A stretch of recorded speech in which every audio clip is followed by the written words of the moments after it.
નમસ્કાર વિદ્યાર્થી મિત્રો, એક નવા વિડીયોમાં આપનું હાર્દિક સ્વાગત છે।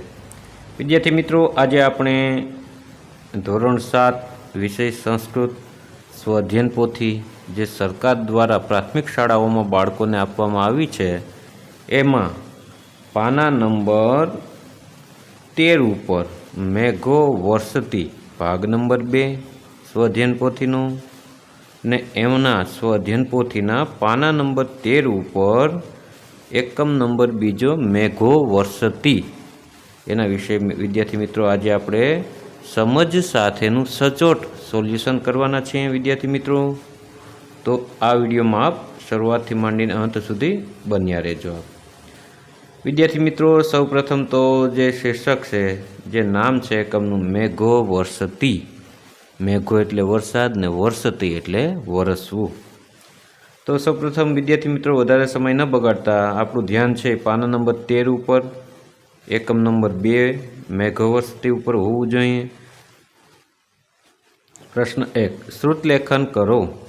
જે શાળા એપ્લિકેશનમાંથી આ કાવ્ય સાંભળી તમને ગમતી કોઈ પણ 4 પંક્તિઓ લખો। શું કરવાનું કીધું વિદ્યાર્થી મિત્રો?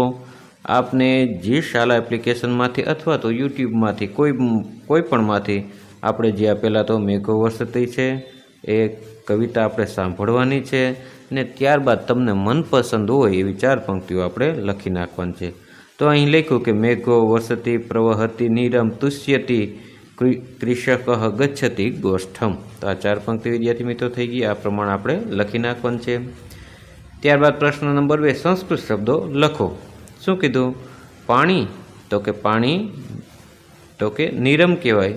તો એ રીતના જે ગુજરાતી શબ્દો છે એને વિદ્યાર્થી મિત્રો શું કરવાનું છે? આપણે સંસ્કૃતમાં આપણે લખવાનું છે। વરસાદ તો કે વૃષ્ટિ, પશુઓનો વાળો તો કે ગોષ્ઠ, હળ એટલે હલમ, બળદ વૃષભ, બીજ એટલે બીજમ। તો વિદ્યાર્થી મિત્રો, આ રીતના આપણે જે ગુજરાતી શબ્દો આપને આપેલા છે ડાબી બાજુ અને જમણી બાજુ જે જગ્યા આપેલી છે ત્યાં સંસ્કૃતમાં આપણે લખી નાખવાનું છે। ત્યારબાદ વિદ્યાર્થી મિત્રો, પ્રશ્ન નંબર 3, આપેલ વર્ગ ગદ્યખંડમાંથી ઉદાહરણ મુજબ અન્ય ક્રિયાપદો શોધીને લખવાના છે। તો સૌપ્રથમ વિદ્યાર્થી મિત્રો 2-3 વખત ફકરો છે વ્યવસ્થિત આપણે ગદ્યખંડ છે એ વાંચી જવાનો છે ને ત્યારબાદ જે ક્રિયાપદ આપણે શોધીને અહીં લખવાની છે। ક્રિયા એ તો તમને ખ્યાલ હશે કે કામ કરવાનું કરતા હોય ને ક્રિયા કહેવાય। અત્યારે હું બોલી રહ્યો છું તો એ બોલવાની ક્રિયા છે। ઉદાહરણ તરીકે કોઈ રમતો હોય, વિરાટ કોહલી રમે છે તો કે વિરાટ કોહલી ક્રિકેટ રમે છે તો કે રમવાની ક્રિયા કરે છે। હું બોલું છું તો કે બોલવાનું, હું જમું છું તો કે જમવાની ક્રિયા। તો એ પ્રમાણે વિદ્યાર્થી મિત્રો શું કરવાનું છે? આપણે આમાં ક્રિયા લખવાની છે જે આપણે ગદ્યખંડ જોઈને એમાંથી। તો અહીં મેં આપની સુવિધા માટે લખ્યું, જેવી રીતના ગચ્છતી તો કે જાવું, એ રીતના અસ્તિ, શોભતે, રક્ષતી, સ્તઃ, પ્રક્ષાલયતી, સંતિ, પ્રવહંતી, યચ્છંતી, સુચંતી। તો આ રીતના વિદ્યાર્થી મિત્રો આપણે શું કરવાનું છે? ક્રિયાપદ અહીં આપણે જે પેરેગ્રાફમાંથી શોધીને લખી નાખવાના છે। પ્રશ્ન 4, જોડકા જોડો। જોડકા જોડવાના આપણે આમાં કીધા 1, 2, 3, 4, 5, 6 છે। તો જો મેં એની આગળ પણ અહીં ક્રમ પણ આપી દીધેલા છે, તમને આમાં આડાવડું થઈ જાય જોડકા જોડવાની રેખામાં। તો પહેલાં હમું છઠ્ઠું છે એ આવે, વરસાદ વરસે છે તો કે મેઘો વર્ષતી, ખેડૂત સંતુષ્ટ થાય છે। તો બીજા હમું ચોથું આવે છે, કૃષક તુષ્યતિ, ખેતર ખેડે છે ત્રીજું છે। તો એના હું પાંચમું આવે, પાંચમું શું છે? ક્ષેત્રમ કર્ષતિ ચોથું છે। વાડામાં જાય છે તો એના હું પહેલું ગોષ્ઠમ ગચ્છતિ પાંચમું છે। બીજ વાવે છે એના હું બીજો આવે છે બીજમ વપતિ છઠ્ઠું છે। અનાજ ઉગે છે એના હું ત્રીજું આવે છે રોહતી સસ્યમ। તો વિદ્યાર્થી મિત્રો, આ રીતના આપણે જોડી પણ દેવાના છે અને એની આગળ આપણે ક્રમ પણ એનો લખી દેવાનો છે। પ્રશ્ન નંબર 5, ઉદાહરણ મુજબ વાક્ય રચના કરો। કૃષક ખાલી જગ્યા વપતિ। તો એમાં ઉદાહરણ તરીકે જો બીજ આપ્યું તો એ રીતના આપણે શું કરવાનું છે? બીજનું આપણે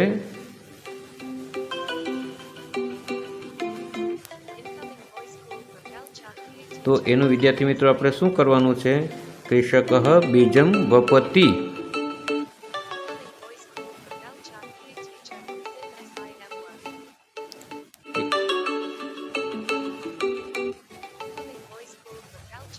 તો એવી રીતના વિદ્યાર્થી મિત્રો આપણે શું કરવાનું છે, કૃષક ખાલી જગ્યા વપતિ, તો કે બીજ હશે તો એનું શું કર્યું, કૃષક બીજમ વપતિ, બીજ હશે એનું ઉપર અનુસ્વાર લગાડી દે બીજમ, તો એ રીતના બધામાં આપણે કરી નાખવાનું છે.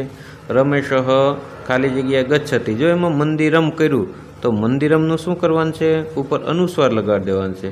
રમેશ મંદિરમ ગચ્છતિ, સુરેશ વૃક્ષમ વપતિ, તળાગે જલમ અસ્તિ, ભરત પશુ નૈતિ, ઉદ્યાને પુષ્પમ રોહતી. તો વિદ્યાર્થી મિત્રો આ રીતના આપણે કરી નાખવાનું છે. ત્યારબાદ પ્રશ્ન નંબર 6, ઉદાહરણ મુજબ વાક્ય બનાવો. મહર્ષ રોટિકામ ખાદતી ભોજનમ, તો કે મહર્ષ ભોજનમ ખાદતી, એ રીતના આપણે વિદ્યાર્થી મિત્રો વાક્ય બનાવી નાખવાનું છે. વર્ષા કાલે જલમ પ્રવહતી, તો એનું નિરમ લગાડી દેવાનું છે. તો કઈ રીતના, તો કે એને ઉપર અનુસ્વાર લગાડવાનો છે. જે મ છે ખોડો મ એ કાઢીને ઉપર અનુસ્વાર લગાડવાનો. વર્ષા કાલે નિરમ પ્રવહતી, પશવ ગોષ્ઠમ ગચ્છતિ, કૃષક વૃષભમ નૈતિ, કૃષક બીજમ વપતિ, કૃષક ક્ષેત્રમ ગચ્છતિ. તો આ રીતના વિદ્યાર્થી મિત્રો આપણે કરી દેવાનું છે. ત્યારબાદ નીચે પ્રશ્ન 7, નીચે આપેલા કોષ્ટકમાં ક્રિયાપદો છુપાયેલા છે તે શોધીને તેના ફરતે ગોળાકાર આપણે કરવાનો છે.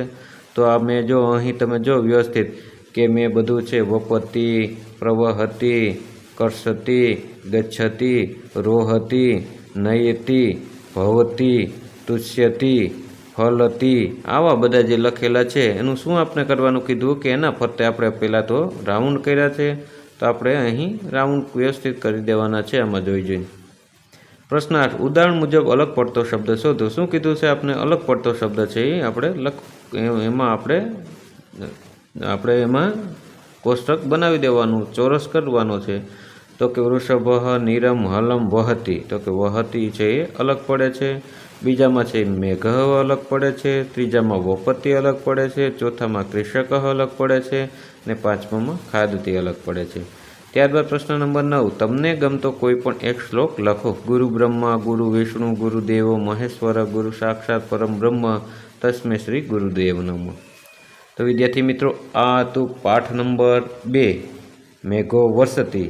તો વિદ્યાર્થી મિત્રો આ વિડીયો તમને કેવો લાગ્યો? જો વિદ્યાર્થી મિત્રો આ વિડીયો તમને સારો લાગ્યો હોય તો વિડીયોને એક લાઇક કરી દો. હજી પણ મારી ચેનલને સબસ્ક્રાઈબ ન કરી હોય તો ચેનલને સબસ્ક્રાઈબ કરી દો અને તમારા મિત્રોને આ વિડીયોની લિંક પણ જરૂર મોકલજો, જેથી કરીને હું તમારા માટે આવા નવા વિડીયો બનાવતો રહું. તો બાય બાય દોસ્તો, મળીએ આગળના વિડીયોમાં. નમસ્કાર.